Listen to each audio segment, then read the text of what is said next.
Ready when you are, CB. Do I start in Canada or Mexico? It's me and Jim, Animal Kingdom. You really hate this?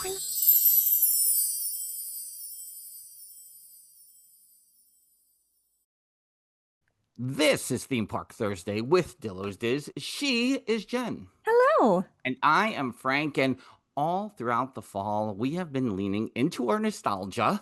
Yeah. And today, as we continue to lean, we'll probably talk about something that makes us the most nostalgic in the best way possible. Oh, yeah, for sure. I'm excited. We're going to jump right in because we have a great guest. We have a returning guest. And the third appearance for this guest on the podcast. I always like to show off the things I have. So, first it was, I had the Muppets Encyclopedia, the character encyclopedia, which I love. It's always such a good go-to resource just thinking about characters in general, which I know we'll touch on a little bit today. And then, of course, 3 years ago, the last time we talked to our guest, the Sam and Friends book, the story of Jim Henson's first television show. But, it's going to be out there in the world, everybody. Here we are, the Sam and Friends script book, a collection of sketches from Jim Henson's first television show, which is like a perfect sequel based on what was found in the first book and going into the second book. He was so kind to slip us an advance look at the book. Please welcome Craig Shemin. Craig, welcome back. It's great to be here. It Thanks really for is. coming And I'm not back. just saying that. We appreciate that. Thanks so much. I think there's a lot of things we can talk about in regards to the Muppets, but a big kind of umbrella of that is that it's the 70th anniversary of the Muppets. So I think sometimes we, obviously with Kermit kind of does the crossover here with Sam and Friends. And, when we think of the Muppets, we think of Miss Piggy and Fozzie and everything else. But really that 70th anniversary, marks Sam and Friends. So I thought just as a little introductory thing, you could talk about Sam and Friends and its start 70 years ago. Yeah, well, Sam and Friends was the first Muppet show. It was actually Jim had worked on television for that station, WRC, before that, but it was appearances on other people's shows. They were doing a show called Afternoon. They did the Circle 4 Ranch, and even before that, Jim was on another TV station doing appearances. So while they had been doing appearances on other shows and the Muppets had been working, it wasn't until May of 1955 that they were given their own 5-minute show. And that's Sam and Friends. And it started out with the puppets, with Jim and Jane Nebel, not Henson yet. They worked together doing lip syncs to records, and that turned into doing scripts. So that show ran from 1955 to 1961. So it was quite a run. And it's crazy to think about like a 5-minute, like they got 5 minutes. Yeah, I mean, I remember talking to Jane Henson about this, and she was basically saying that if Jim and she and Jim were starting out today, they'd be doing YouTube videos. That's the closest thing. It's just that to do those YouTube videos back then, they had to have a whole television studio because there hadn't been anything invented yet. Yeah. Right. Yeah. Yeah, I think about often Chuck Jones cartoons and how those are often outlined Coyote, Roadrunner, and but also Bluey episodes now where they just seem like this perfect 6 to 7 minutes. So when we're talking about the 5 minutes of the Sam and Friends sketches, again, you look at it and that's like you really can build a nice arc, beginning, middle, and end, and get in and get out. And when we say 5 minutes, it was like, that was including a commercial. You take the commercial out of it, it was like 3.5 minutes. Right. So it was amazing to me when I first started doing the research, and I found that even though the show was so short, it was still in the TV listings. You could look in the newspaper and find out, oh yeah, Muppets is on, and it just said either Muppets or Sam. So it took me a while to find it, that one little column, but you could find it in the newspaper. It was that big a deal. Yeah. And remind me, did it ever go longer than the 5 minutes in all that time? Um, yeah, they did, but it was sort of a weird version of it. Mm. That it was called Footlight Theater, Okay. and it was a little bit longer, and it had a human sidekick. So they did usually like two or three lip sync performances and some dialogue between. But it really that didn't last long. It went back to the 5 minutes. Yeah. Stuck to the format. Yeah, and sometimes it was on twice a day, so they had Mhm. to do two live Okay. broadcasts a day. Yeah. When you wrote the first book on Sam and Friends, you included 5 scripts in the book, and so this has been expanded greatly in terms of the amount of scripts. I mean, just to talk about how many you found. There was a big find, I think, as part of that, but how many you have in total? Yeah, there's about 60 scripts in this book, Wow. and there are more that exist, Hmm. but I needed to select things that would really be appropriate. Not when I say appropriate, I don't mean there's any content that would be appropriate, but there were a lot of visual shows, Mm. and there were scripts that just had some dialogue, and Jim didn't write down the visuals because he and Jane were the only ones doing it, so they would just talk it through. So some scripts we have no idea what's going on visually, Mhm. Mhm. so it really wouldn't be a satisfying read. So I sort of had to weed out the scripts that didn't, I selected the ones that really were telling the story based on dialogue and not the visuals. And there are still plenty of visual things in it, but stuff that you could really sort of deduce what was happening based on the dialogue. Yeah. Um, the characters were reacting in a way, there were a couple of lines here and there that Jim would put in about what happened, but there were a bunch of scripts I didn't think it was going to make for an enjoyable experience to the reader. So there's still, there are not that many left because Jim didn't save all of the scripts. There's a big folder of them.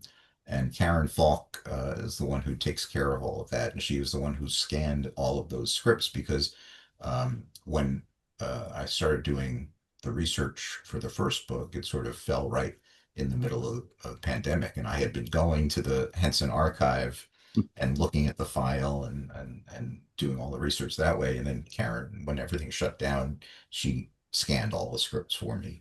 And it was, those scans were in good enough shape to reuse those in the book.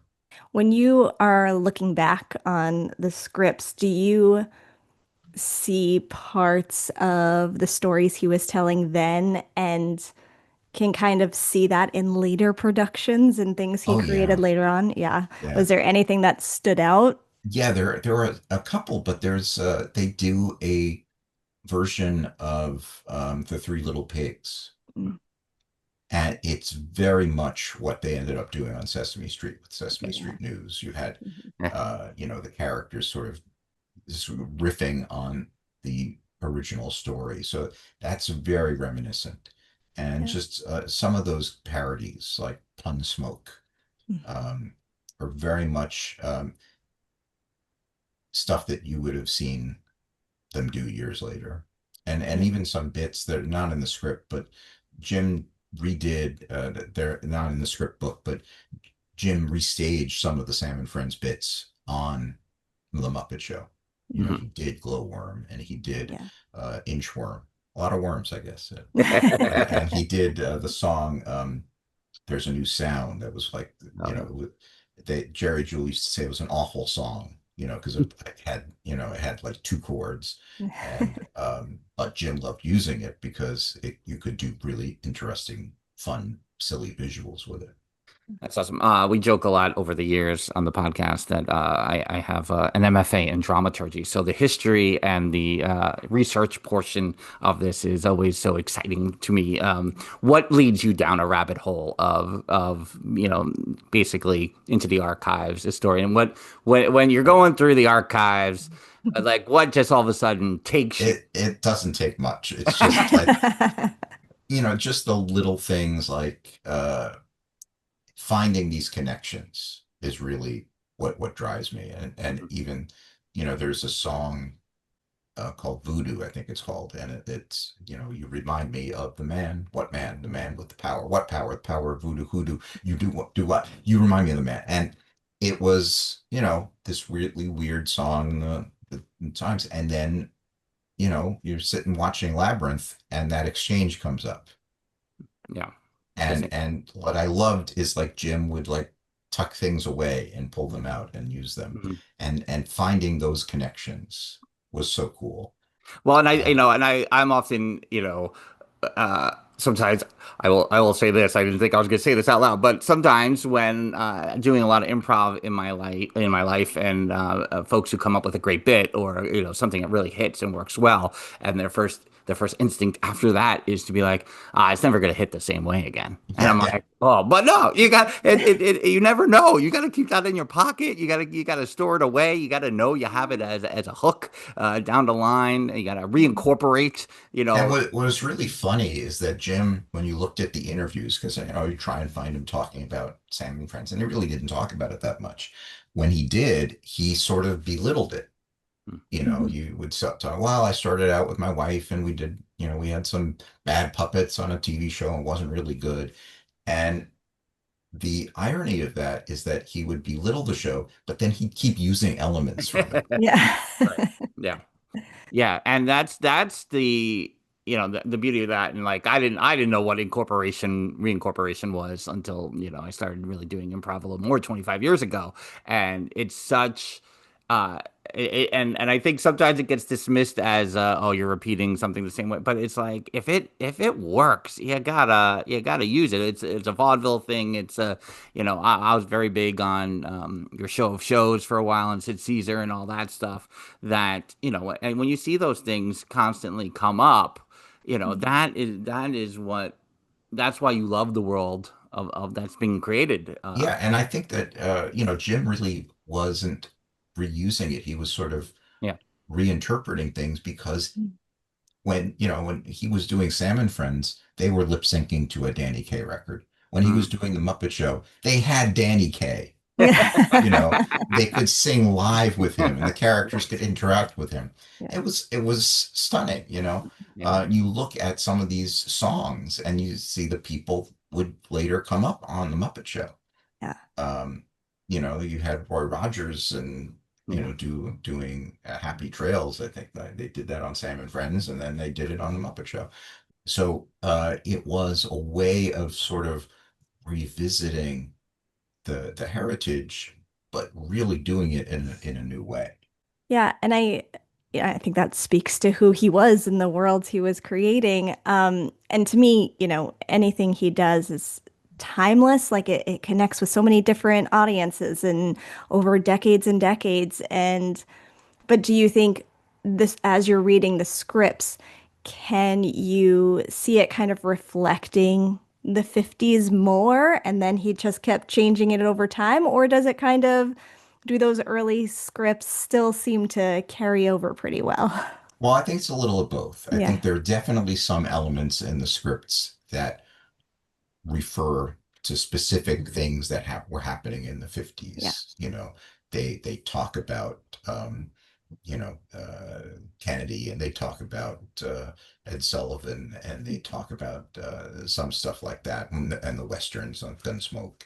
But then there are certain things like that are timeless, like the Mhm. Red Riding Hood, like no, not the Red, the Three Little Little Pigs, Pigs. Mhm. Mhm. and the Easter Bunny, and um, so it's a combination of both. But Yeah. you could definitely, that's one of the reasons that I felt it was necessary to do the annotations and the margins, Mm. because there are a lot of people who don't know who Ed Sullivan is and Right. don't know that he had a feud with Jack Parr, and they don't know who Jack Parr is. And Yeah.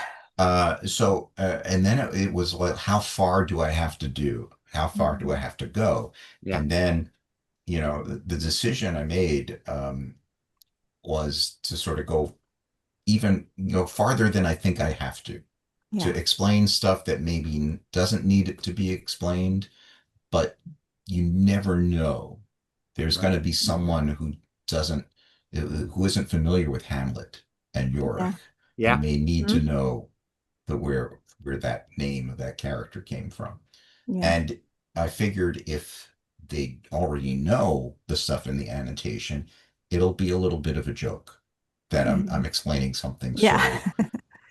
so obvious. Yeah, I mean, you were right there for where I was going next with the annotations because it's just a lovely additional element, right? Which footnotes or citations at the end or whatever. But they're right there for you if you need them. And to see it expand out that way, one especially when you jump right in with the scripts dedicated to introducing the characters in the best way possible, it really broadens that and allows you then just to continue on with the book. Yeah, and that's why I sort of put the chapters, and I split up the scripts in chapters just Mhm. because I felt we needed to sort of get to know the characters before we started seeing them interact more. So I was Yeah. able to isolate those scripts that are about the characters. I'm able to just sort of work in the various elements and get to learn about the stuff at NBC. And then sort of, and it leads up to sort of the biggest chapter, I think, is the Muppety stuff, Mhm. Mhm. which is really scripts that to me just seem like they could be done today on television with the Muppets. Mhm. That because they're really rely on the elements like Frank Oz used to tell us when we're writing. Do you need the Muppets to do this? Mhm. And though that group of scripts was sort of when Jim realized what that meant. It takes you're having this sort of whimsical, creative stuff going on. As I'm thinking about it all, I was thinking that there's so much that's being remade now or reimagined, especially with Disney Plus, that as you're going through all these scripts and seeing different storylines and seeing different how even some of the characters were reworked over time, could you see something reimagined today that would work really well and maybe bring in not only the audience of us that love the Muppets and want more Muppets, but also maybe a new audience as well? Yeah, I think it's possible. Yeah. It's really up to Henson, and we had some discussions. I identified a few scripts and sent it to Henson because we were having a talk about whether they were going to try and possibly incorporate some of these scripts that we use in the book into Puppet Up, because they Yeah. do recreations as part of Puppet Up. Um, but primarily what they've done is stuff that's been music based. They haven't really performed a script. So we Mhm. had some discussions, and some of these scripts, the audio does survive from the Mhm. broadcast. So if they wanted to, they could actually lip sync the script, or they could perform them live, because some things, if Henson were to do it, they would not be able to use Kermit. So they would have to have a different character in Right. whatever that Kermit role was. It's Mm. not impossible. They've done that before. They do. I've grown accustomed to your face, and they don't use Kermit. Right. And so it's definitely possible. It's totally up to Henson, and they ended up not doing it for this most recent go round because these scripts do require construction of some costumes and sets and things Yeah. Right. to do them properly. So I think there was just not, a real uh, time or budget to make that happen. But it could happen in the future. Yeah. Never say never. No, no. And We it's can like I hope. said, I want to really thank the people at the Henson Company and the Yeah. Henson family for allowing me to keep doing this stuff. Yeah. And they were incredibly generous. And they, all of this stuff belongs to them, and I just and get to use it for some of these books, and I'm really thankful to the Hedsons and to Karen Falk. I'm curious too, because both books are from Bear Manor Media.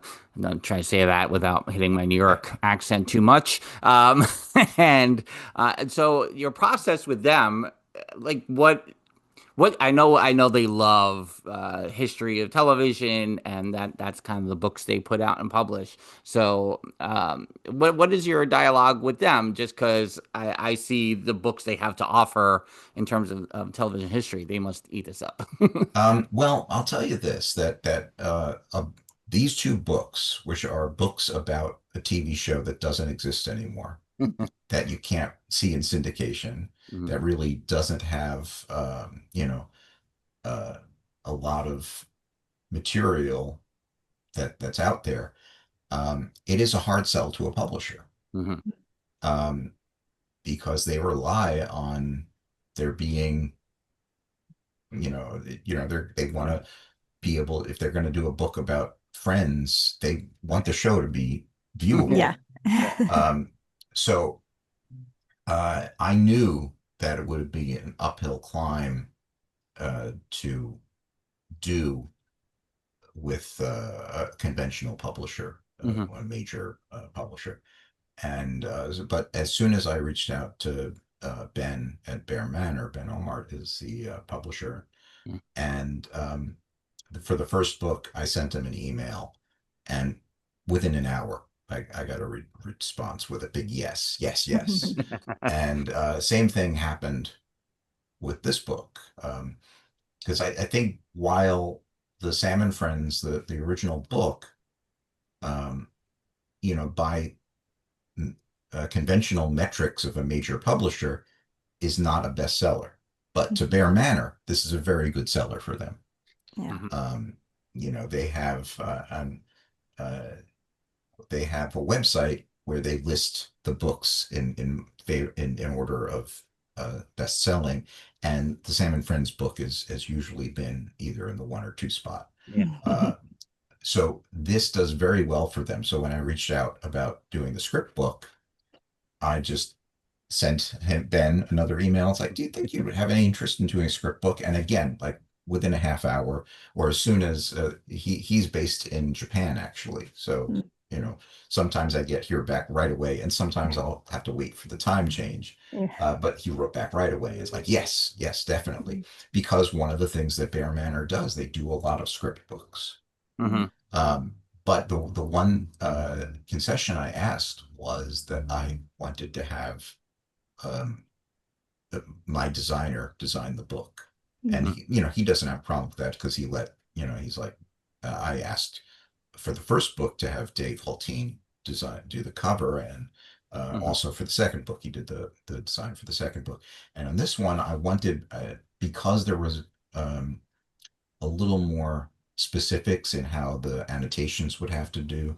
I wanted to have a designer that had, uh, a vision on how to do this. And it happened to be my sister-in-law, Diana DeBruzzo.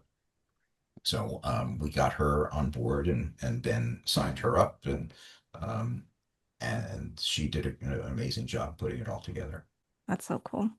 And then, I mean, I know you spoke a little bit about kind of weeding through the scripts when there wasn't really a visual, that maybe those wouldn't come across well. How do you curate the rest? What is your process for that? Well, it's a really good question. It's once I identified the script, um, I had to transcribe it Yeah. because it was usually either typewritten, Mhm. um, or in Jim's handwriting and steno Mhm. pads. So I did a lot of them. My lovely wife Stephanie took on some of them, and once they were transcribed, I started, as they were being transcribed, I started creating the chapters. And what would happen is, as I, as each script was done, I'm like, well, what chapter is this in?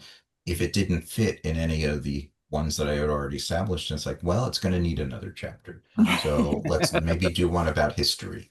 Mhm. And And then, so that's how it sort of expanded. Yeah. And then once all of that was done and all of the chapters were sorted out, I wrote introductions to each of the chapters and introductions to the scripts. And then I had to sort of lightly edit the scripts to Mm, make sure that it was understood, that Jim's intents. And most, about like 95% of these scripts also had surviving audio recordings. mhm, So I could compare them to the audio recording. I could be more specific with, like, maybe in Jim's script it might have just sound effect, but mm, I wanted to make sure that I listened to the recording and tried to describe what the sound effect sounded like. mm, mhm, Um, so it was all about giving the reader as close to an experience of viewing these episodes as possible.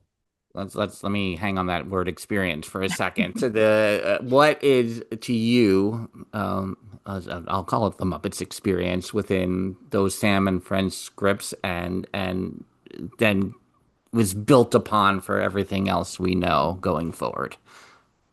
Like Well, what themes maybe?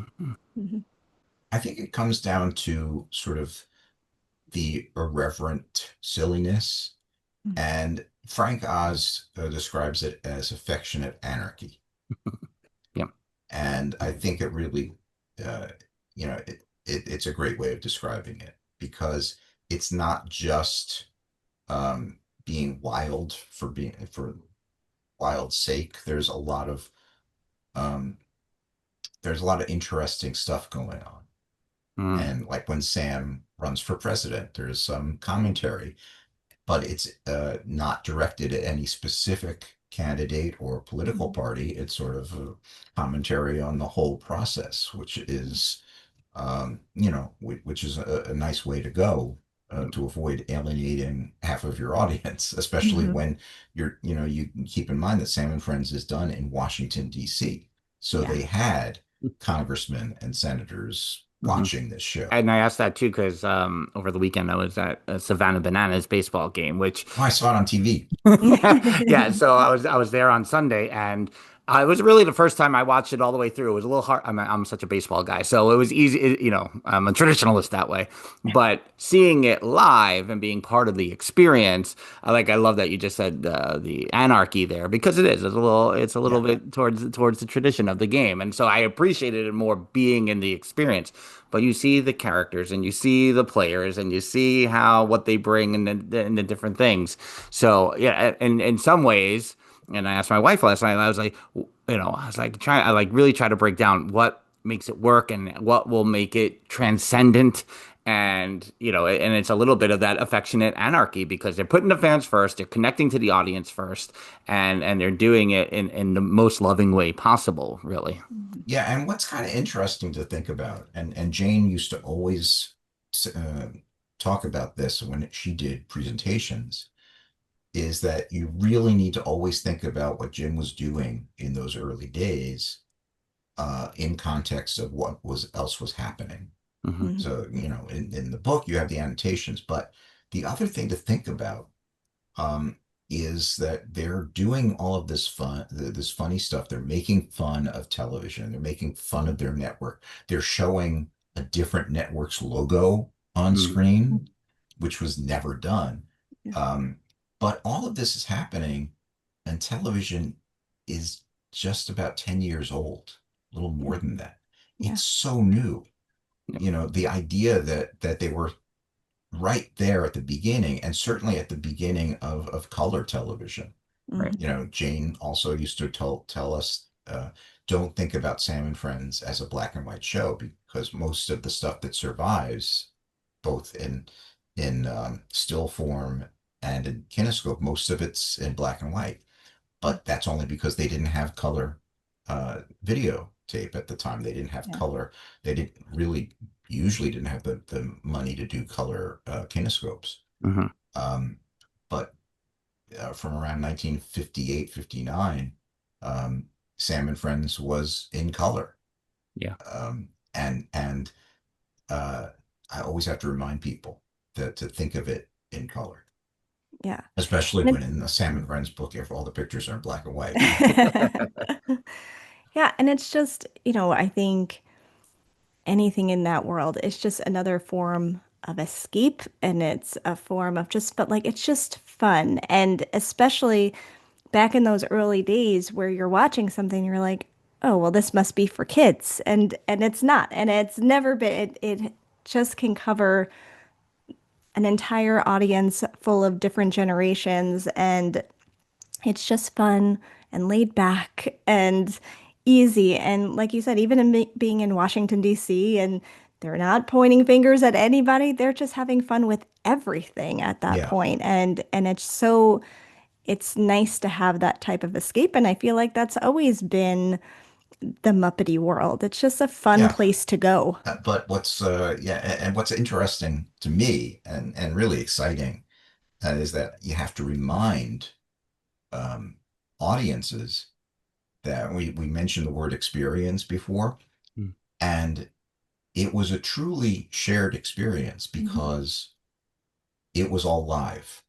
Yeah. What was happening at the WRC studio with Jim and Jane doing the show, in order to experience that, you had to be watching at that time. Yeah. It was a one-time experience, and everybody shared it, and then it went out into the air. It went Hmm. into the ether. It disappeared, and then Jim and Jane would re-perform some of these bits that were popular, Yeah. Yeah. but it was never quite the same.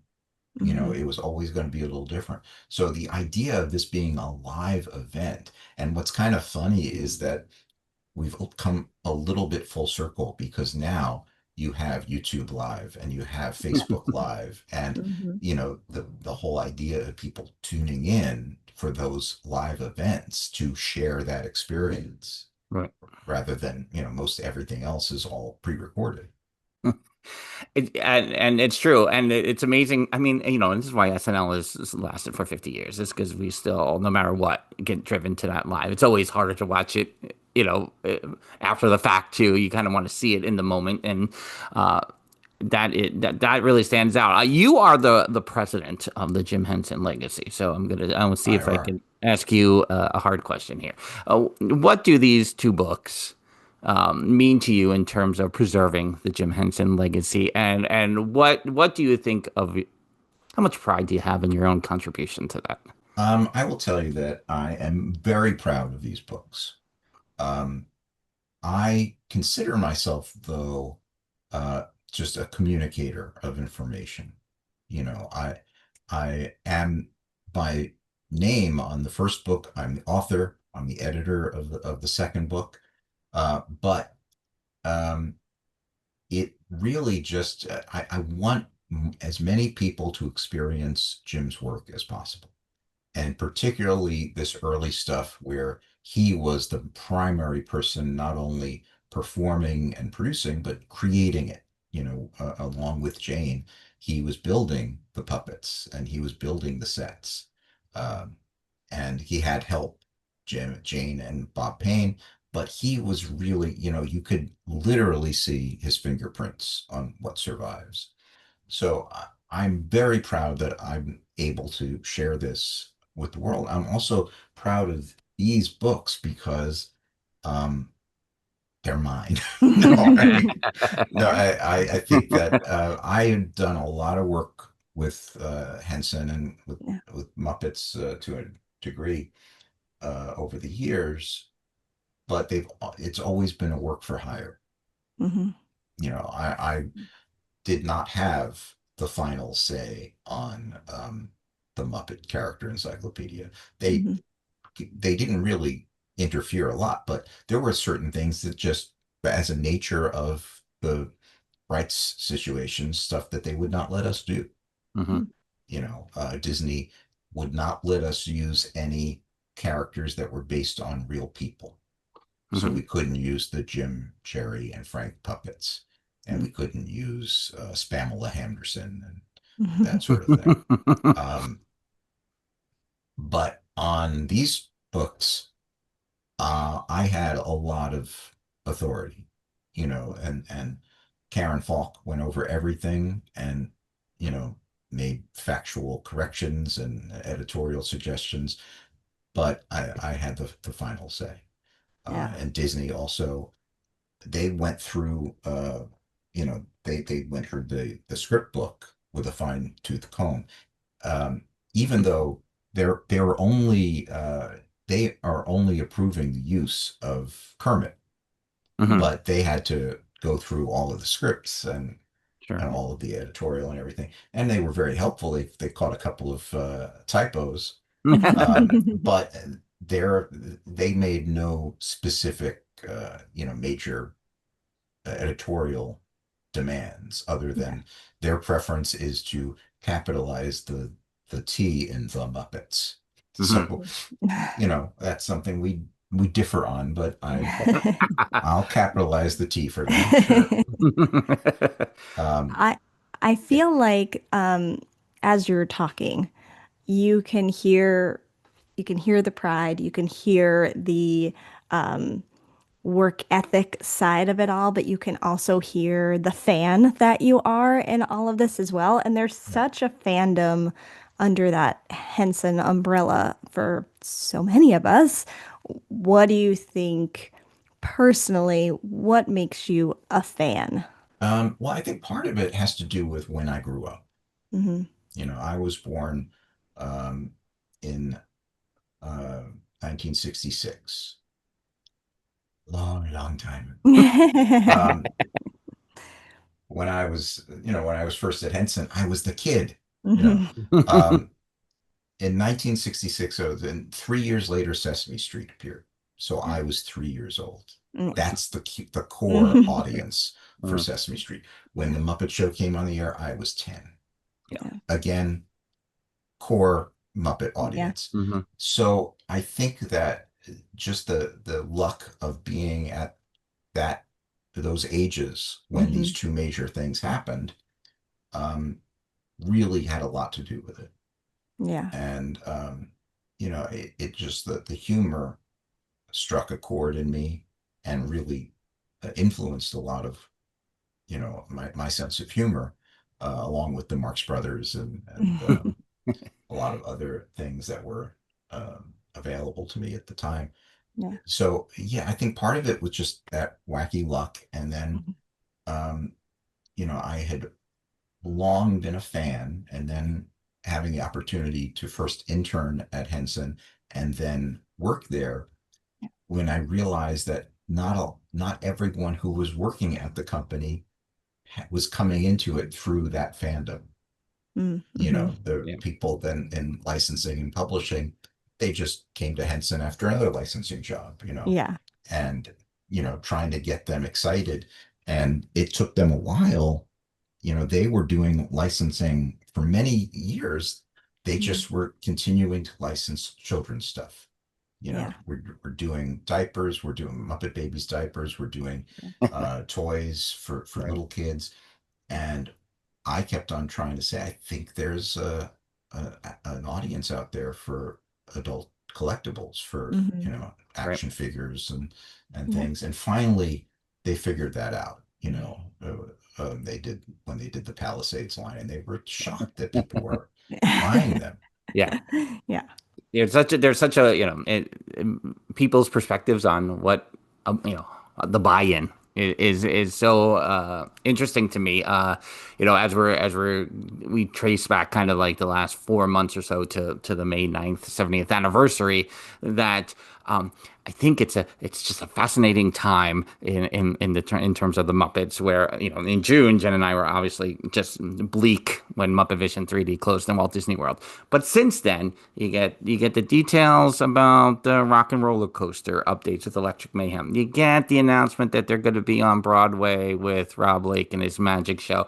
You get the rumors about a certain Emmy winner last night and his big show, and the 50th anniversary of the Muppet Show being next year. Are we in a interesting time with the Muppets? Like, are we like in an in between? Is it between worlds? I always like to think that we're an interesting time with the Muppets, Yeah. but it's a very challenging situation. Sure. because um, every project has to do incredibly well.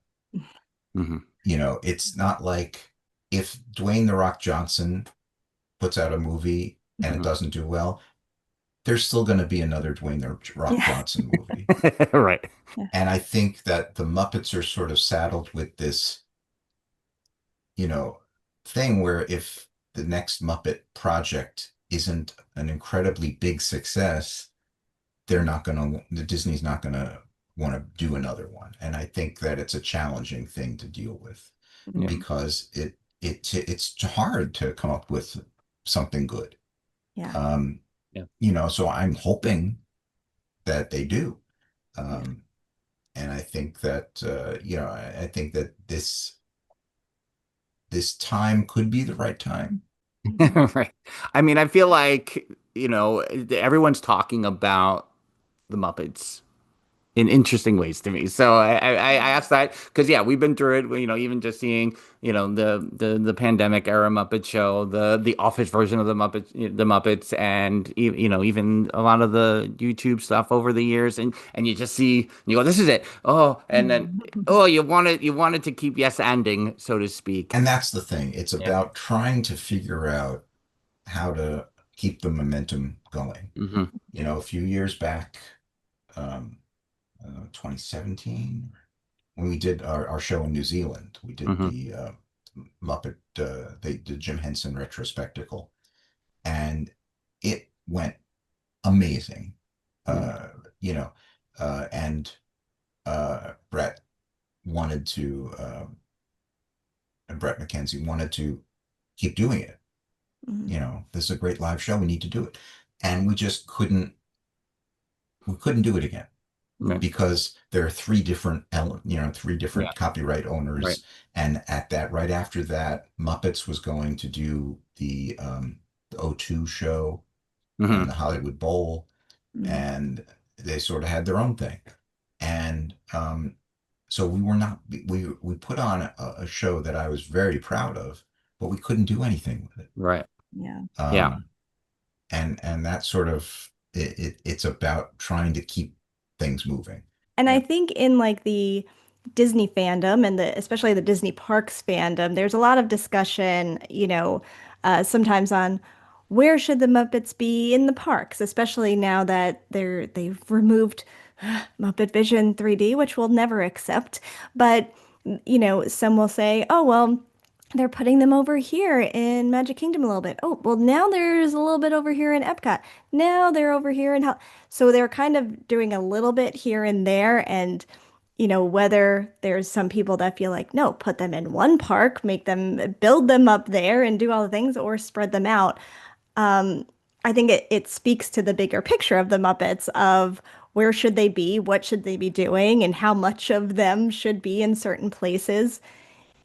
I mean, I know you couldn't wave a magic wand really, but if you could, what would you see for, like, what do you want to see for the Muppets and where they are in the world? Do you want them to have their own TV show? Do you want an animated series? Would you want I them want in these all of live those shows? things. That's everything. I think Yeah. that the Muppets are best when they're doing a television Yeah. comedy variety show. Yeah. When they're actually doing real musical numbers and when they're interacting with guest stars, that Yeah. I think is the best use of the Muppets. So Hmm. I think, I've heard rumors and you've heard rumors, and I hope that those rumors are true. Yeah. And but the Muppets do very well at the theme parks, Hmm. and I hope that Muppet Vision returns somehow. Yeah. Hmm. Um, I think that there are ways to improve it, Hmm. and update the animatronics to Mhm. 21st century, and maybe, Yeah. you can, maybe use some holograms instead of, Mhm. the Swedish Chef. Maybe he doesn't have to be a full animatronic. Right. Maybe he Right. can be projected, or maybe, Hmm.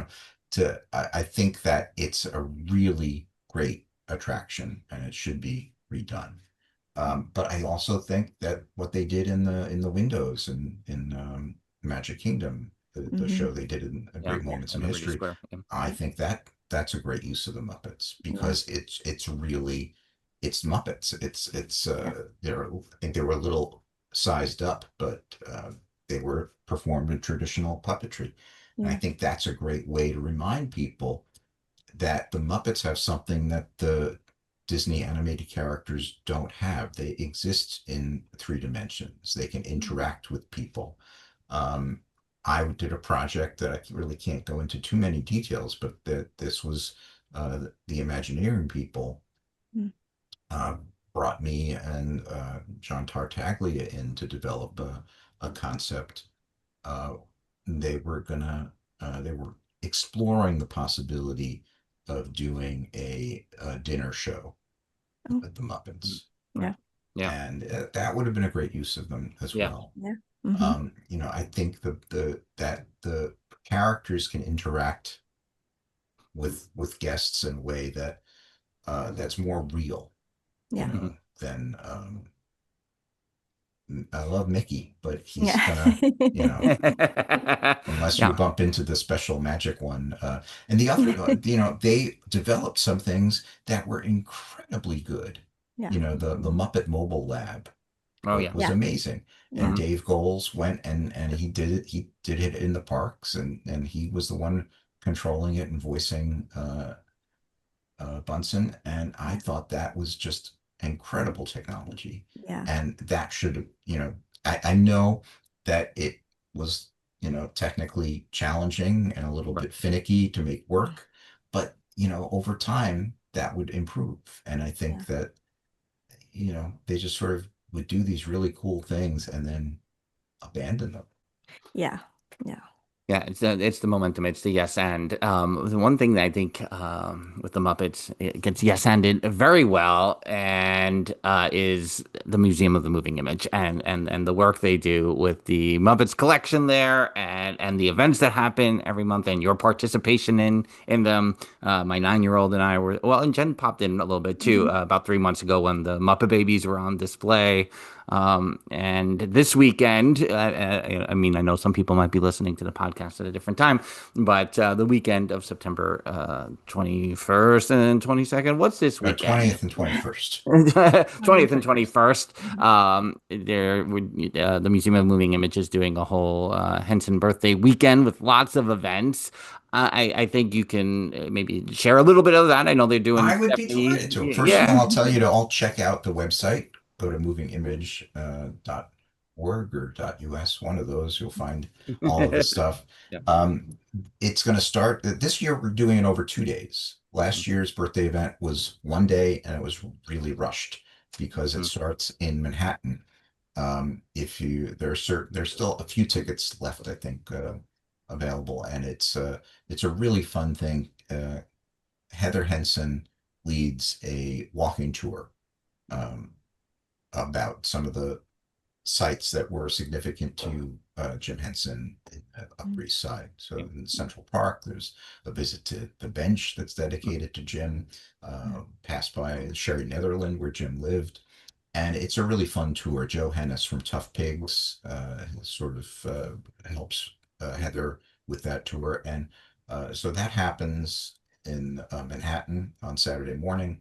And then everybody goes to the Museum of the Moving Image. And so the rest of Saturday, there's some puppet workshops, I believe. And we'll do a screening at 4 o'clock of the 70 greatest Henson moments of all time, and that is a compilation video that Muppet fans have been able to contribute to. We had a survey up on Tough Pigs Mhm. where people made their selections, and I weeded through the thousands of entries and narrowed it down to what I think are the 70 greatest moments in Yeah. Henson history. So we're going to show that on Saturday at 4, and then Sunday it's all day at the museum.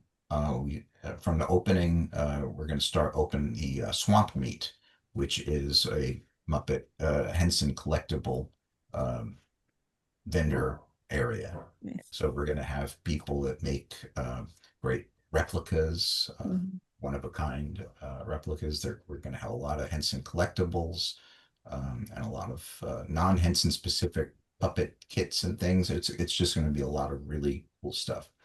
And then we will after that I will have a Sam and Friends script book event. We had hoped to have a signing, but I don't think the books are going to arrive in time. So I've put Yeah. together a Sam and Friends script book themed trivia spectacular, Oh, and nice. I will have plenty of giveaways, Mhm. including reaching off actually.